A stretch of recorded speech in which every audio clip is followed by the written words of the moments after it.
سمجھانے میں مصروف ہیں، وہاں پر چوراہے میں کھڑے ہو کر لوگوں کے ذہن سازی کی جا رہی ہے، لوگوں کو اپنی طرف متوجہ کیا جا رہا ہے۔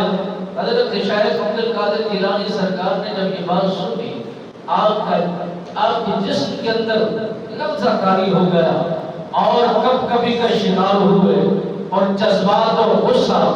غضبناک ہوئے۔ آپ نے وہاں سے چل دیے، سفر کرتے کرتے اس چوراہے کے اندر جب پہنچتے ہیں، اس پادری اور رہبر نے جب دیکھا کہ ان کا امام اور رہبر اور نگاہ رکھنے والا بدکمال انسان آ گیا ہے، اس کی موتی وہیں پر بند ہو گئی، زبان کے جملے وہیں پر رک گئے، نہ بول سکتا ہے نہ ہی کچھ لب کھول سکتا ہے، سکتہ کاری ہو گیا۔ اللہ کے مقبول لوگوں کا یہ طبیعت و مزاج میں اللہ نے یہ خوف و دبدبہ رکھا ہے، اور جو بدکمال لوگ ہوتے ہیں اور شرم و حیا کے پیکر لوگ ہوتے ہیں، جن کی صفات میں، جن کے کمالات میں یہ چیزیں پائی جاتی ہیں، ہر قدم اٹھانے سے پہلے کئی مرتبہ وہ غور کرتے ہیں، ہر جملہ بولنے سے پہلے اس پر فکر کرتے ہیں، وہی اللہ کے برگزیدہ بندے ہر بار ہر سوچ میں اللہ اور اس کے دین کے مطابق کوشش کرتے ہیں، عمل پیرا ہونے کی پوری ذہن سازی کرتے ہیں۔ حضرت شیخ عبد القادر جیلانی سرکار فرماتے ہیں، اس پر جب کبھی طاری ہوئی، خوف کا ایک بہت بڑا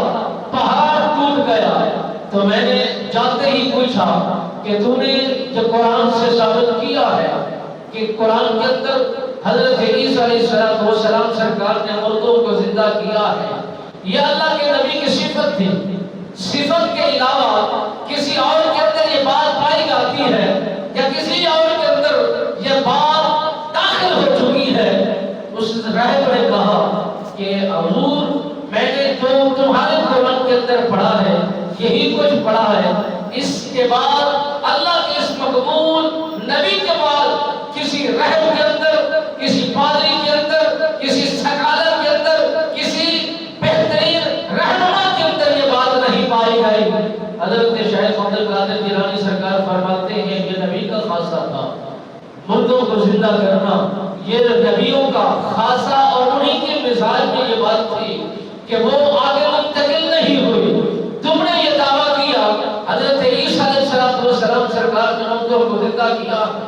اور تمہارے نبی نے قرآن کے اندر، احادیث کے اندر کہیں پر بھی یہ بات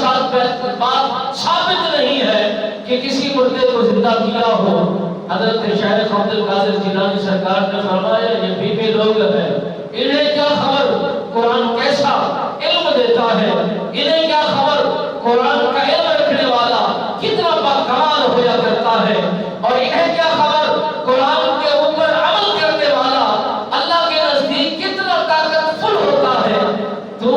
بات کرنا چاہتا ہے تو شیخ کے سامنے کر کے دکھا، یا پھر ایسا کر اپنے مذہب کے لوگوں سے کسی پادری بلا، کسی راہب بلا، کسی کتاب کے علم رکھنے والے بلا، کسی بہترین مطالعہ رکھنے والے جوان بلا، میرے سامنے کھڑا کر اور وہ کسی مردہ کو زندہ کر دکھائے، میں تمہارے مذہب کو، تمہارے دین کو، تمہارے آباء و اجداد کے طور طریقے کو اپنانے کے لیے مکمل طور پر تیار ہوگا۔ میں نہیں بلکہ سارے میرے ساتھ جتنے لوگ اکٹھے ہیں سارے ایگری ہونے کو تیار ہیں۔ حضرت شیخ عبد القادر جیلانی سرکار نے جب یہ بات کہی تو وہ کہنے لگا کہ حضور یہ صفت نبی کی تھی، اللہ نے کسی اس کے صحابی میں، تابعی میں، ولی میں، کاملین میں نہیں منتقل فرمائی۔ تو حضرت شیخ عبد القادر جیلانی سرکار فرماتے ہیں آپ دل کو تھام کر یہ بات سمجھنا، یا وہ دل کو سنبھال کے